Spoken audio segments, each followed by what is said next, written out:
दोस्तों, क्या आप भी केदारनाथ और बद्रीनाथ की दिव्य यात्रा करना चाहते हैं लेकिन बजट जो है वो कम है? तो दोस्तों बस तैयार हो जाइए, क्योंकि आज की इस वीडियो में हम आप सभी को दो धाम की 5 दिन की पूरी यात्रा जो है वो कराने की कोशिश करेंगे, वो भी सिर्फ 5,000 में। ये पूरी यात्रा जो है आप सभी दो दो धाम की यात्रा कर पाएंगे। साथ ही इस वीडियो में आपको मिलेगा पूरा का पूरा ट्रैवल प्लान, साथ ही रूट मैप, रहने खाने का इंतजाम, और इसी के साथ में आप सभी को ट्रांसपोर्टेशन के ऑप्शन और कुछ ऐसी खास टिप्स जो आपकी यात्रा को ना सिर्फ आसान बल्कि यादगार भी बना देगी। तो इसलिए दोस्तों वीडियो को एंड तक जरूर देखिए। बिना किसी परेशानी के कम बजट में कर सकेंगे केदारनाथ और बद्रीनाथ के दिव्य दर्शन।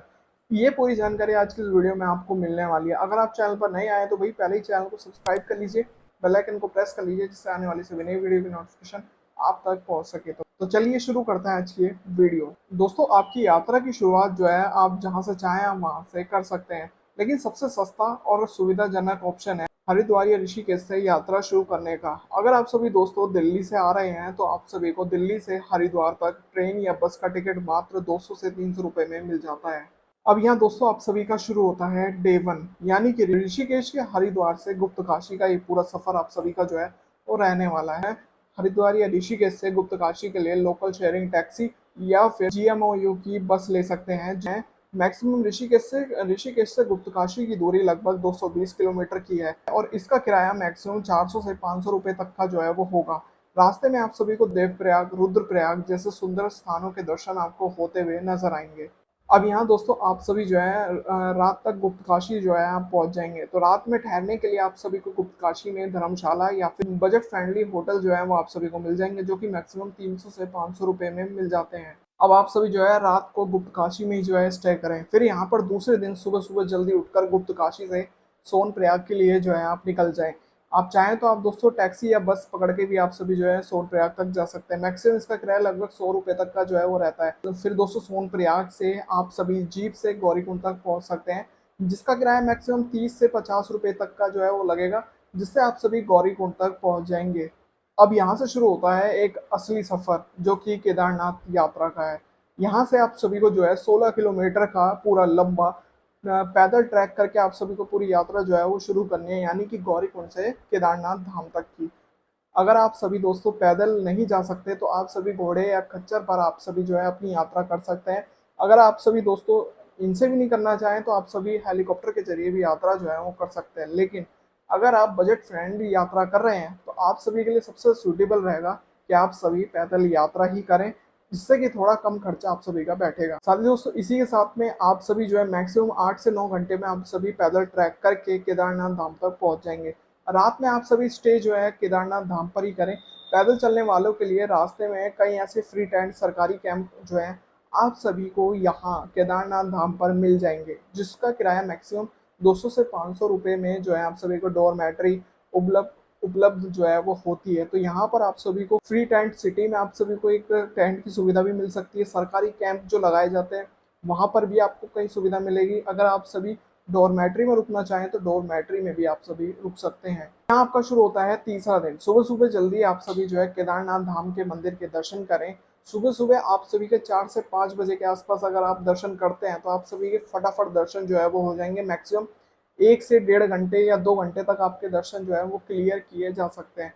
तो 6-7 बजे तक आप सभी के दर्शन जो है क्लियर आराम से एक बढ़िया तरीके से आप सभी के केदारनाथ धाम के दर्शन जो है वो कंप्लीट हो जाएंगे। इसी के साथ में आप सभी जो है फिर यहाँ दर्शन के बाद आप सभी जो है दोपहर तक आप जो है वापसी यानी कि गौरीकुंड होते हुए सोनप्रयाग के लिए सोनप्रयाग लौट आए। फिर यहाँ से आप सभी जो है सोनप्रयाग वापस आकर आप सभी जो है सोनप्रयाग में रात को रुक सकते हैं।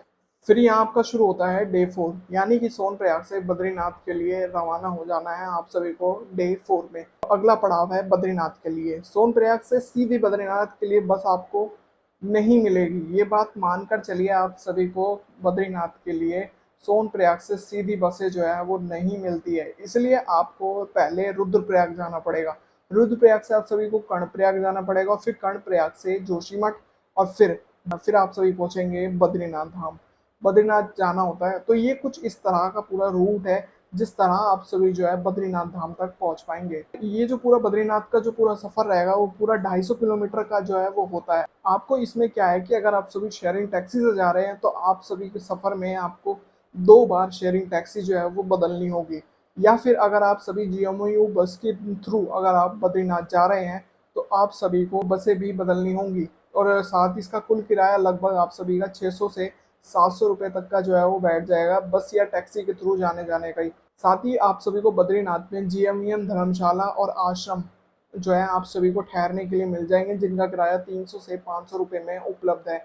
वहां अगर आप रुकना चाहें तो वहां आप रुक सकते हैं। दोस्तों फिर यहाँ आपका शुरू होता है 5वां दिन। सुबह सुबह जल्दी उठकर आप सभी जो है बद्रीनाथ मंदिर के दर्शन करें। यहाँ से अगर आप सभी चाहें तो आप सभी बद्रीनाथ के नजदीक, यानी कि भारत का आखिरी गांव अगर आप चाहें तो वहां पर भी आप घूम सकते हैं, यानी कि माणा गांव भी आप सभी जो है आप घूमने जा सकते हैं। साथ ही दोपहर तक वापसी जो है वो आपको वापसी जो है वो कर लेनी है हरिद्वार के लिए अगर आप करना चाहें तो। फिर आपका सफर कुछ इसी तरह से रहेगा जैसे कि अगर आप जैसे आप आए थे, आपको जोशीमठ होते हुए कर्णप्रयाग ऋषिकेश की बस पकड़नी है और फिर वहां से आप सभी अपने शहर के लिए वापसी कर सकते हैं। इसमें मैक्सिमम कुल बजट आप सभी का इस पूरी यात्रा में, यानी कि 2 धाम की इस पूरी यात्रा में आपका कुल बजट, अगर आप सभी दोस्तों पैदल यात्रा कर रहे हैं, सस्ते लॉन्च धर्मशाला में रुक रहे हैं और साथ ही लोकल ट्रांसपोर्टेशन ले रहे हैं, तो आपकी 2 धाम की यात्रा 5 दिन में मैक्सिमम मैक्सिमम 3500 से लगभग 5000 में हो सकती है। लेकिन अगर आप सभी दोस्तों एक लेकिन दोस्तों अगर आप सभी एक लग्जरी होटल या फिर हेलीकॉप्टर के जरिए आप अपनी यात्रा कर रहे हैं तो इसमें आपका बजट जो है वो बढ़ जाएगा। साथ ही आप सभी को बताते हैं इस दो धाम की यात्रा में आने वाली ज़रूरी टिप्स के बारे में कि क्या क्या आपको सबसे ज़्यादा ज़रूरी इस यात्रा में पड़ने वाला है। ऑनलाइन रजिस्ट्रेशन पहले से ही जो है वो करवा के रखें, क्योंकि सबसे ज़्यादा ज़रूरत ऑनलाइन रजिस्ट्रेशन की जो है वो आपको यहाँ पर पड़ेगी। रजिस्ट्रेशन हो रखा है तभी आप सभी केदारनाथ धाम तक, बद्रीनाथ धाम तक पहुँच पाएंगे। तो आप सभी अपना रजिस्ट्रेशन जो है वो फटाफट कर लें। साथ ही ट्रैवल के दौरान आप सभी को अपने गर्म कपड़े, दवाइयाँ, टॉर्च और पावर बैंक अपने साथ रखना ना भूलें। और साथ ही दोस्तों बारिश के मौसम से बचें, खासकर आप सभी मई, जून और सितंबर का एक अच्छा समय है ये यात्रा करने का। तो बेस्ट टाइम टू विजिट के लिए केदारनाथ धाम और बद्रीनाथ के लिए सबसे सही है मई, जून और सितंबर में आने का। दोस्तों ये थी हमारी 5 दिन में 5000 की 2 धाम यात्रा की, यानी कि केदारनाथ और बद्रीनाथ की संपूर्ण यात्रा गाइड। अगर आपको ये वीडियो पसंद आए तो दोस्तों वीडियो को लाइक जरूर करें। साथ ही दोस्तों कमेंट में आपको जो भी सवाल है आप कर सकते हैं। साथ ही कमेंट में जय श्री केदार और जय बद्री विशाल जरूर लिखें। साथ ही दोस्तों इस वीडियो को अपने परिवार, अपने दोस्तों तक शेयर जरूर करें और खासकर उन्हें जरूर शेयर करें जो कि हर बार बजट के कारण अपनी 4 धाम की यात्रा में रुक जाते हैं। साथ ही दोस्तों अगर आप चैनल पर नए आए तो भी चैनल को सब्सक्राइब कर लीजिए, बेल आइकन को प्रेस कर लीजिए, जिससे आने वाली सभी नई वीडियो की नोटिफिकेशन आप तक पहुंच सके। तो मिलते हैं ऐसी ही और नई वीडियो में, तब तक के लिए जय हिंद, वंदे मातरम, जय बद्री विशाल, जय बाबा केदार।